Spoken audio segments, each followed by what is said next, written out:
A Delaware judge has ordered Subnautica 2 developer Unknown Worlds' former CEO reinstated after accusations that Krafton forced out the studio's leadership and delayed the game's early access release in an effort to avoid paying out a $250 million bonus. Welcome to Inside Games Daily, the only game news show brave enough to cheer on the judicial system once and for all. Yeah, seems like they actually made a correct call here, but, we're just observers. One thing I love about this, it's a very rare case where a feckless gaming executive is actually called out on for being a jankety dweeb. So thank God for that. But this story's really going places. Yeah, we've been following this for a while. We've been reporting on it for, I guess, almost a year now. Jeez.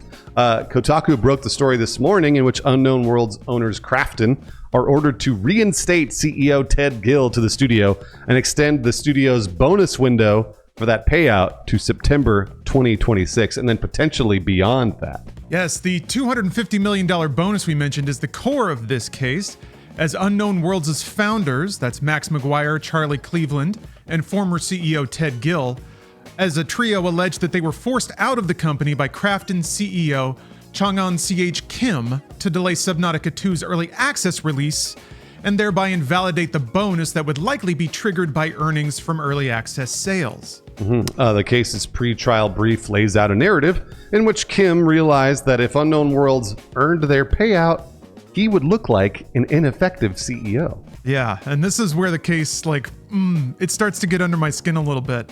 Yeah, Kim's contract for CEO is up for renewal this year in 2026, further motivating him to pursue cost savings despite the agreements that he's already reached. Yes, cost savings, CEO's favorite phrase. Apparently, Kim expressed all of this to Charlie Cleveland in a May 20th meeting, saying that the payout would cause the value of the studio to drop and that Kim would have to take responsibility for that. Oh, poor little CEO. Oh, you have to honor the agreement that you made. Oh. The brief also says, and yeah, this lights me up, that Kim later told a colleague that if Cleveland had looked sorry when Kim said this, that Kim wouldn't have been motivated to take away the payout. Oh, wow. So it became personal. Just looked sorry. When you explain to the person that you owe millions of dollars to, I don't want to pay it to you, and they're not sympathetic? That's crazy. Oh my gosh. And then it's personal. All right, fuck you, buddy. That's crazy. And then maybe the best part of this whole story, even after that, is this. Kim then did the next thing an executive with just one brain cell does. He asked ChatGPT how to get out of the payout. Allegedly. We'll throw allegedly over all this, but yes, that's what's in the filing brief. Now, to its credit here, apparently ChatGPT actually advised Kim that it would be very difficult to get out of this agreement. It was probably like, hey, buddy, you know what? You're looking good today, but maybe don't do this. Slightly illegal. Great idea, though. The pretrial brief states that, quote, Krafton did not produce the ChatGPT conversations and, when pressed, confirmed that they no longer exist. Which is sort of implicitly acknowledging that they used to exist, but in a separate statement to PC Gamer, which notably is not subject to perjury, Krafton insisted that the ChatGPT claim wasn't accurate at all, calling it, quote, a distraction. Oh, sure. Krafton then initiated, quote, Project X. This is in the briefing, with the goal of pushing Subnautica 2's launch outside of that bonus window, either by striking a deal with Unknown Worlds leadership or by taking over the company. And based on the way it went out, it seems like the leadership wasn't having it, which good for them because all of these deals would have had them sell out their own company. Yeah, Krafton initially claimed that Unknown Worlds leadership trio simply failed to get Subnautica 2 ready for the early access launch in time, claiming the change in leadership and delays in release were due to quality concerns. Yeah, it's a subjective claim, so seemingly easy to substantiate. That excuse, though, didn't hold much water. The trial brief states that Krafton's CFO Richard Yoon, quote, could not name a single Krafton employee who actually thought the game was unready for release. Krafton then pivoted to accusing Unknown Worlds founders of dereliction and sabotage. Of course they did. Krafton initially said this in response to the lawsuit back in August of 2025. Quote, Cleveland and McGuire abandoned their roles as studio-wide game director and technical director to focus on their personal passion projects and quit making games for Unknown Worlds entirely. And Gill, who remained focused on leveraging his operational control to maximize the earn-out payment rather than developing a successful game. Luckily, the judge didn't buy any of that, though, finding that, quote, Crafton breached the EPA by terminating the key employees without valid cause and by improperly seizing operational control of Unknown Worlds. Furthermore, the judge agreed with the plaintiff's depictions of Kim, writing that, quote, Kim, who had personally led the acquisition of Unknown Worlds, felt that Crafton had overpaid. He feared that making an earn-out payment would earn him a reputation as a, quote, pushover, end quote. It's a lot of money. Now, former and future CEO Ted Gill will deal with the awkwardness of returning to work for the Crafton-owned studio, though he may not be dealing with Crafton CEO C.H. Kim for long. I would imagine they're probably not going to be working in the same room very often. Yeah, for however long Kim is going to remain as CEO, because now this whole deal is apparently going to go through under his watch. Although maybe for him, it's been pushed out past when his contract is going to renew. So potentially he can hoodwink everybody into thinking that this bomb isn't about to drop under his watch, but it is. Yeah, the leveraged payout now for Craft, or now apparently the leveraged payout for Unknown Worlds is very, very high. So it's a good deal for once that's struck on behalf of its owners, and everybody at the studio is going to get a portion of this payout, reportedly. So it seems like it's good news. It seems like the judicial system worked in shockingly short order. This is a pretty quick hearing and a pretty quick result. It really is. This is great. And I remember when we reported on this last year, there were lots of back and forth on Reddit and lots of other places that were like, Crafton's in the wrong, Unknown Worlds is in the wrong, et cetera, et cetera, et cetera. And I remember thinking to myself, there's no way that Crafton is doing the right, all the things they're saying are true. There's no way.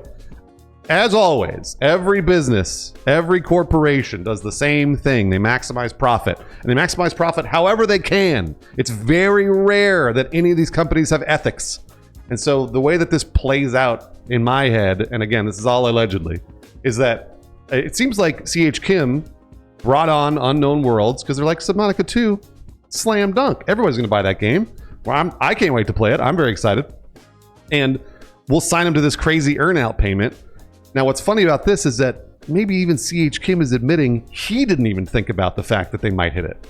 He probably put that earn-out payment in the contract being like, there's no fucking way they'll get anywhere near this early access window. And then the founders of Unknown Worlds saw the earn-out payment of $250 million for the studio and were like, well, we got to work hard. We'll just work hard. We'll get it to the early access and launch it. And that's the craziest part about an early access launch on Steam, is that you can kind of launch the game when it's not done. So you can put it out, and then like that's what they did with the first Subnautica. The first Subnautica launched, and it wasn't even close to done, but people loved it, and obviously they patched it as they went.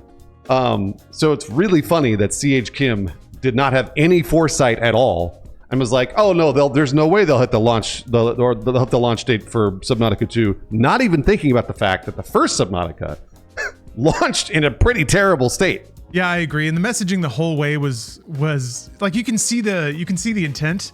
Kim was constantly putting out statements being like, we're trying to protect the players. We want the best possible experience. We know everyone loves Subnautica. Very much trying to appeal to the audience, and none of those appeals worked, really. A rare case where the studio seemed to work very honestly and support a game. The audience picked up on that, and they earned a reputation for it, and that reputation held through. Because yeah, you're right. A lot of people, I mean, there's a clear underdog dynamic here, so it's very easy to support Unknown Worlds, and also given that they've already kind of proven themselves as developers, easier to get behind them too. But yeah, interesting scenario where there's nothing depressing in here yet. And I kind of alluded to it before, but I just want to call out the fact that the founders and the CEO, let's see here. Yeah, McGuire, Cleveland, Gill. I have to assume that at some point in this process, they were approached with shadowy deals, you know? I'll cut you an extra 10 mil if you just push this game out. And that way we don't do the payout. You can make some excuse to the rest of your studio. Nobody gets a bonus, womp womp. But like you were saying, Bruce, this is probably on the tail end of a huge sprint of work because everybody was bought into this payout that they contractually negotiated.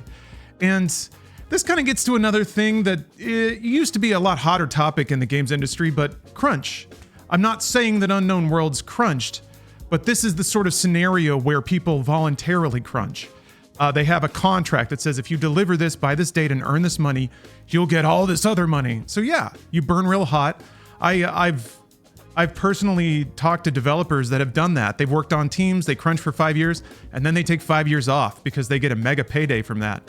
provided that everything goes through contractually. So I just want to shout out again what I interpret as some pretty altruistic behavior from McGuire, Cleveland, and Gill to not only not sell out their studio, but when they were pushed out, take it to court and get everything corrected, back on track, secure those paydays for their developers. You're absolutely right, Lawrence. That's another thing. I'm glad you brought that up because I think all the things you're saying are not out of the realm of possibility. And what's funny about this is this actual court case has sort of exposed all of the dialogue between the CEOs and the founders and all that stuff. This stuff happens all the time. This happens all the time at the companies that I worked at. Most people don't know about it because it never is public. So it's really interesting to see just this small window of time that's been exposed because Lawrence is correct here. There was lots of other shit that happened that wasn't part of the court case that never will be exposed unless someone mentions it or talks about it. And this is very, very common and very, very bad for a lot of corporations. And that's why I generally say on this show, I don't usually side with corporations, usually. Yeah, fuck him. I don't know. The more I think about it, the more distasteful it is. Because of ego. Because of, I don't want the other executives to think I'm bad. He was going to stiff an entire studio out of the bonuses that they were on track to earn legitimately. Ugh. Steams me up. But luckily a judge saw through it, and justice wasn't blind today. That's right. Thank you very much for watching Inside Games Daily.